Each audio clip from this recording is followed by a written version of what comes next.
Is evil winning?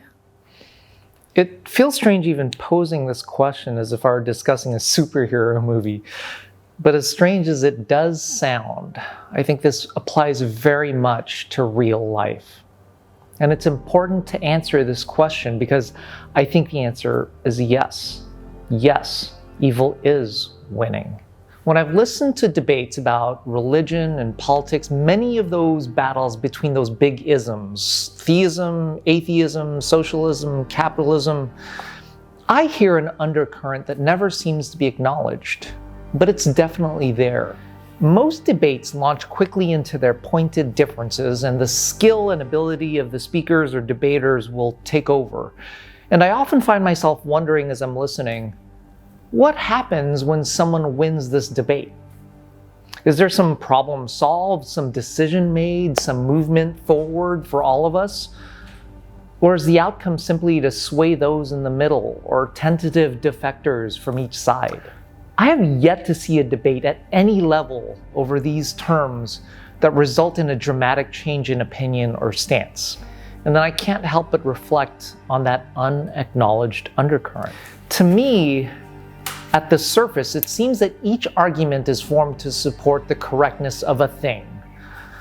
But the venom, the passion, the anger, frustration, aggression betrays the premise that these are rational and analytical exchanges.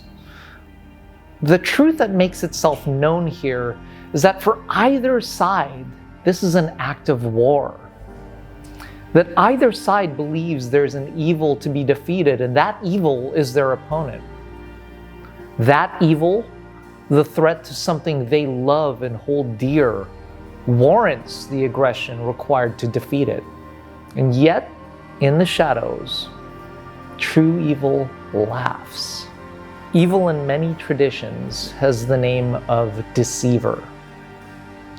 What greater way to win a war or a battle than to divide the good into contrived sides and have it fight with itself in an endless war of attrition. The kind of attrition that passes hate and fear so easily down generations and so effectively erodes hope. In the name of good, let me defend my labels and my sides, while true evil slyly has learned to wear all masks and goads us to hold on to that line so that he might use it as a shield for devilish works. I imagine that for either side of those great debates, all would agree that evil exists, yes.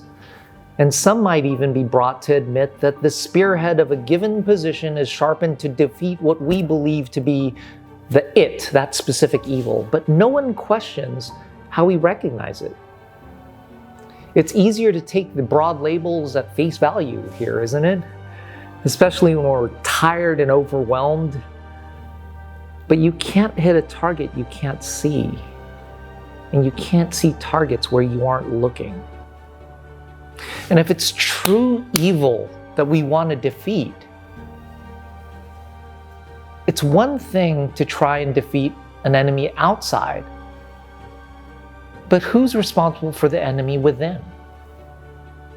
So this goes back to the idea of the two vulnerabilities of all leaders. Those automatic subconscious questions that undermine our best intentions. Am I safe and am I good? When threatened, or when the source of those answers for me are threatened, what evil might I justify to defend it? See, to live right now, what it's like being a leader, being responsible for decisions that impact your life and others, and the weight of trying to make those decisions in the context of these things in our environment and in the community, I wonder if you're feeling something that I'm feeling right now. That it is getting harder by the day to just exist. Beyond the business or life decisions that we make on a day-to-day basis, it's hard to see those bounds when a harmless decision or opinion ends and bleeds into that space of public controversy. I didn't know that I was an activist. I was just trying to buy soap. I just need to know where to invest for retirement. What is the cost and impact of every minute opinion or decision that I make? In nearly every setting where we must make decisions for ourselves, there are these hard lines drawn, dividing opposing sides. How can anyone be expected to always be on the correct side? How can you even tell? Pushed to that state of overwhelm, it's easy and maybe even necessary to default to just choosing from the options that are presented to us instead of looking further. I just need to get on with my life. The middle ground and the sidelines are getting slimmer to the point of eventual disintegration. There's more pushing and pulling with little or no space to wait it out or consider carefully. But I'm not advocating here for anyone to just sit things out. There's no version of everyone is right that truly helps anyone.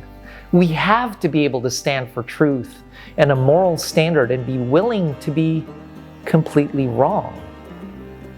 It's a part that we must play, to be committed to and to recognize when we ourselves fall short.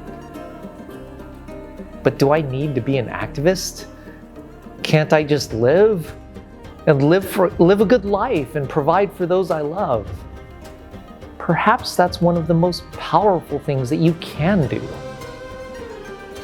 To be walking proof and evidence of what is possible today, despite the work in progress that our world is. To be hopeful and inspire hope through a life well lived. We hold these truths to be self-evident, that all men are created equal, that they are endowed by their Creator with certain unalienable rights, that among these are life, liberty, and the pursuit of happiness.